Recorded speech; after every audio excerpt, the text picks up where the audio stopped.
In today's video, we will show you how we harvest banana from banana plant somewhere up there in the roof. We will climb it.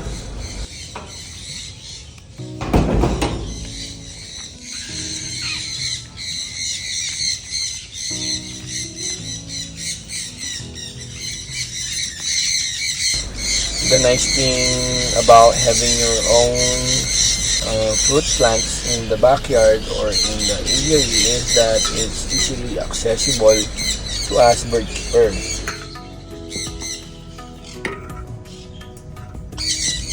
The nice thing about having your own plant in your backyard is that you can be sure it's free from pesticides, which is safer for our birds. This variety of banana is called Thousand Fingers, and it's ready for harvest. As you can see, there are some parts that are already ripe. So we will give this to evenly to all our birds at the aviary, from small birds to big birds. Boy, it's heavy.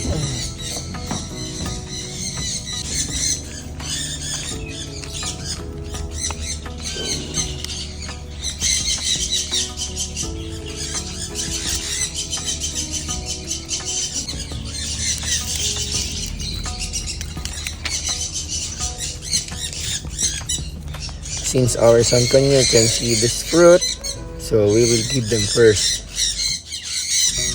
Normally, it's best for the parrots to be given unripe fruits compared with the ripe fruits, because ripe fruit contain too much sugar, which is not good for our parrots.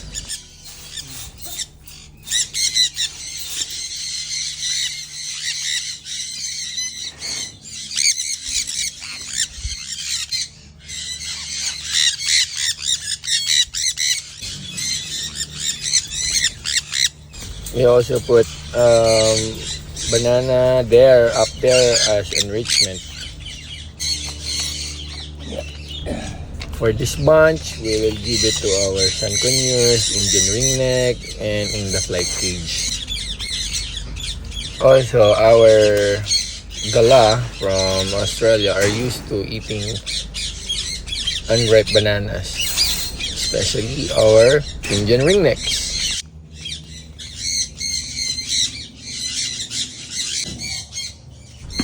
Of course, in the flight cage, our big birds are all eaters of green bananas, as you can see in the video.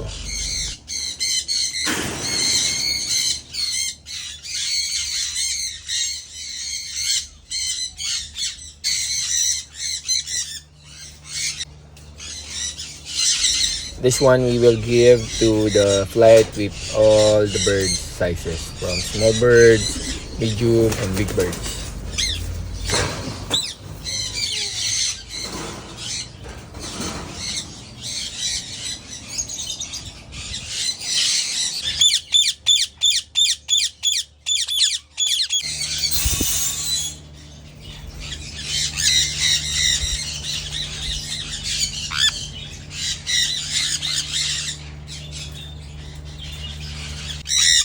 Of course, we won't forget our breeders and conures, the red factors.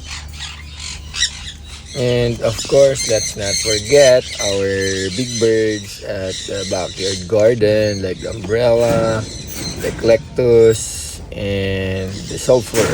They all get their share of the unripe banana.